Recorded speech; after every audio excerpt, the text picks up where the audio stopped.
Ito seaweed. Yun yung kahapon, yung may cheese fish. Ngayon po ay magpo-food trip muna tayo ng Korean noodles. Yung pang ano niyo po, pang Buldak. partner sa Kukuha po tayo ng 3 times na level ng anghang po niya. Saka 2 times. And then, flavor. kukuha po tayo ng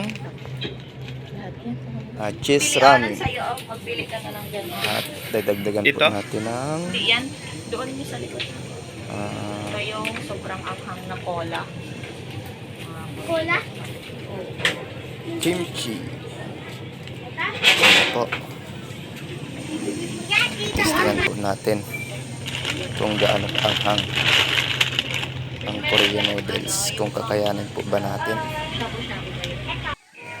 Yan po ang nabili natin. Yan po. Yan po ang 3 times na pinakamaanghang. Saka may ano po tayo. Shabu-shabu at ramen.